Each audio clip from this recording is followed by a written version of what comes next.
Today we are visiting the historic Alex Theatre in Glendale, California, a true gem in the vintage, glorious Glendale city. With me is Andrea Hamburger. We're going to talk about the Alex Theatre. Let's talk a little bit about the vaudeville days.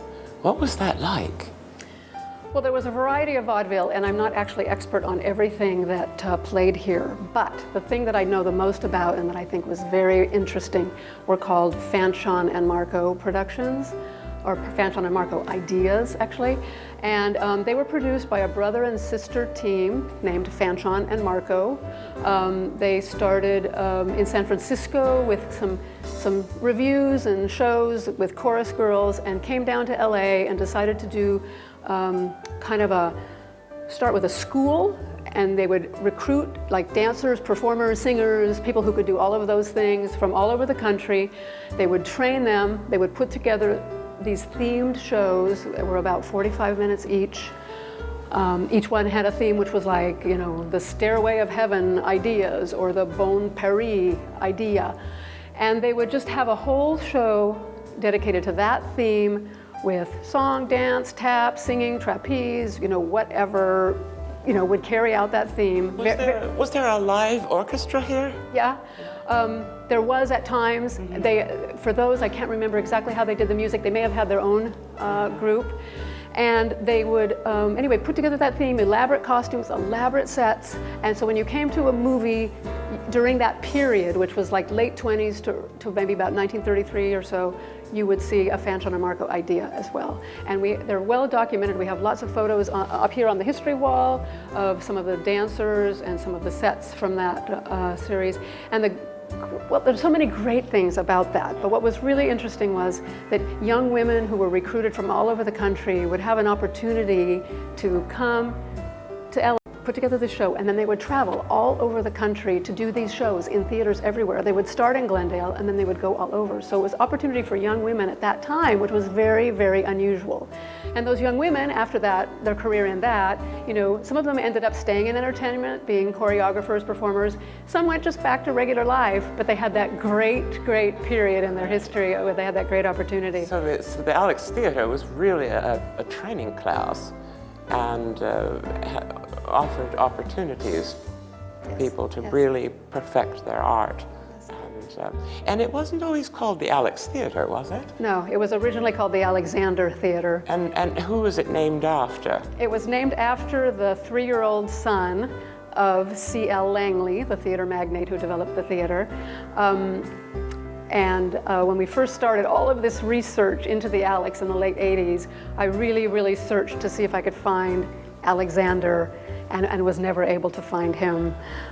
So I don't know if he ever came to the theater other than as a 3-year-old, whether he was ever involved. I really don't know. I wish I would know that. Let's go back to the very beginning of the Alex Theatre. When was it built? Well, it opened on September 4th, 1925. It was designed by local architects, Arthur Lindley and Charles Selkirk. And it was designed in a Greek and Egyptian design, in the spirit of the Egyptian theater in Hollywood, which was built about 3 years earlier. Well, the silent films were here from 25 when it opened, along with the vaudeville, until sound came in 1929. Okay. And then from 1929 on, there was vaudeville still for a few more years with sound movies. And then in the early 30s, as the vaudeville died out, then the double feature came in. So it was all first-run movies after that. And you always got to see two at 25 cents a piece. And don't forget, you got to smoke in the balcony. Really? Wow. And so how much were the tickets in those days? I think when the double feature started, I think they were 15 cents for the lower areas, and I think 50 or 60 cents, maybe 60 cents for like the loge seats. Right. And so then when the films came in, what kind of refreshments were served? Well, originally there was no concession stand in the theater. There were originally in the forecourt, there was a commercial building that was part of the theater design. You can see that in some of the photos up there. And there were shops there where people could buy sweets on their way into the theater. So it seems surprising to me that theater operators hadn't discovered already how much money was to be made in concessions, but I guess they hadn't. Over time, they did make that discovery, and by the mid-40s, there was a portable concession stand in the lobby. We have some photos of that too here. Maybe you can show those. And they would have some of the ushers in beautiful uniforms selling, candy for 5 cents and little bags of popcorn. And then in 1948, when they did the kind of the refurbishing of the theater, redecorating, I guess it was called, they built a large concession stand on the south wall of the lobby, which remained until the theater closed in 1991. And in the late 20s, they installed the sound system, and sound film began. So after that, it was still a combination of vaudeville and sound film until about the early 30s, when the live productions kind of ended. So on the reopening of the theater, I hear it was quite a grand event. It was New Year's Eve, 1993, and there was a very big street party. The Brand Boulevard was blocked off. There were ice sculptures, there were lighting effects, there was all kinds of activity on the street. That was the beginning part of the party, food, drink, everything, and then there was a show. So we were ushered into the theater for a show, and it was the Glendale Symphony with Robert Guillaume singing, and it was a very beautiful and exciting evening. So the Alex Theatre has always been a preview house.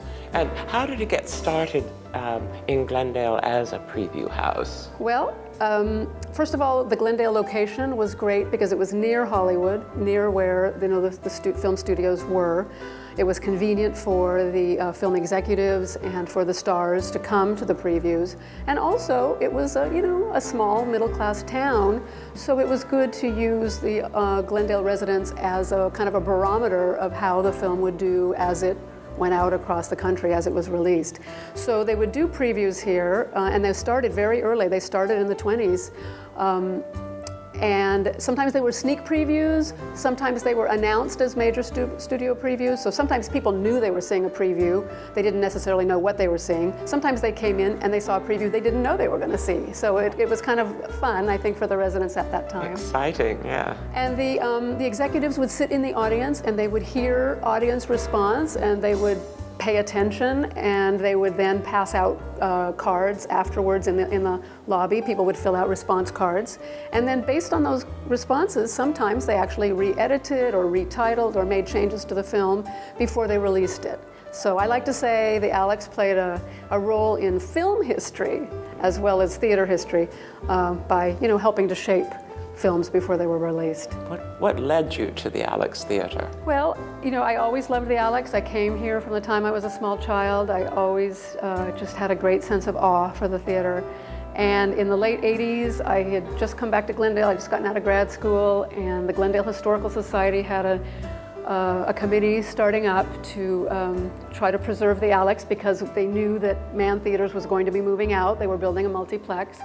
So the Glendale Historical Society, did a position paper. We studied, historic theaters all over the country, similar to the Alex, that were performing successfully as performing arts centers, or functioning successfully as performing arts centers.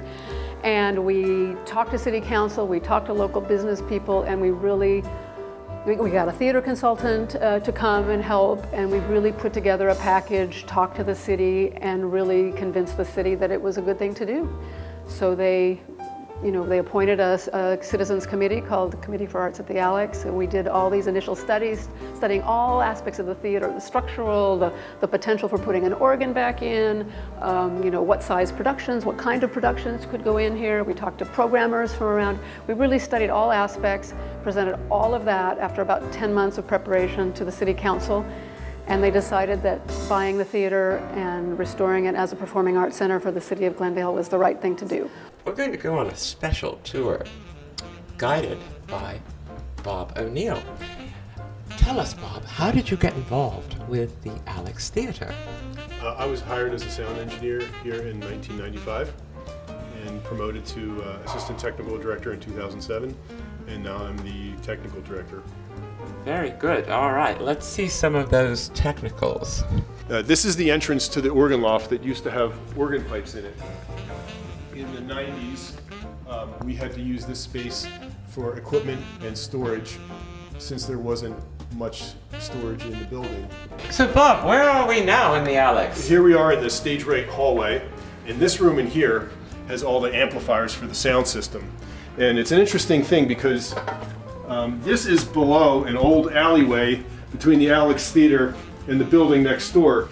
And this is the bottom of an old water sump for rainwater. And they did not remove it when they did the expansion in 1993. So that's the original 1925 water sump. Yeah, that's correct.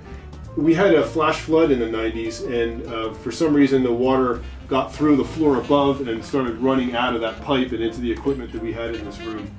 This is the Alex Theatre stage. Oh, it's wonderful. And the first thing I want to show you is the original loading door, which is 8 feet above the stage.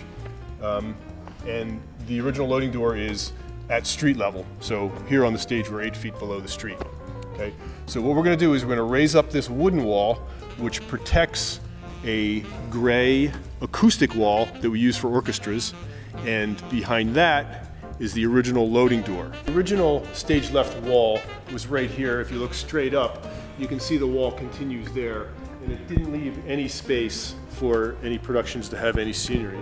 So they cut open the wall here and expanded it all the way to here. And that allowed for more scenery and more people to be on stage for bigger shows. That's incredible. The elevator at the time was a scissor lift that went up to an opening in the wall at street level. And that was very slow and inconvenient.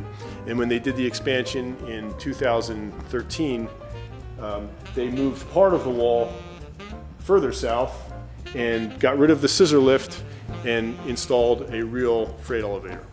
Bob O'Neill is going to tell us about this auditorium. And so is Andrea. Here in the auditorium we have our fire curtain, our organ lofts, our columns, our trees, and our colored lighting. The lighting was originally designed to change colors because it's an atmospherium. You want to tell us more about what an atmospherium is? Yeah, the auditorium was designed as an atmospheric theater, as Bob said, which means that the ceiling is painted to look like the sky, and the murals on the side walls are made to look like landscape or gardens on the horizon. And the sunburst over the proscenium arch kind of completes that picture. As Bob said, there were originally lighting effects that kind of created a sunrise or sunset effect. We've kind of created those somewhat with the lighting effects that we have now. The organ lofts that Bob mentioned were originally, where the original Wurlitzer organ pipes were, and now those are filled with other things that Bob can tell us about, since there's no longer an organ here. So Bob, what is the asbestos curtain? The asbestos curtain is for fire safety.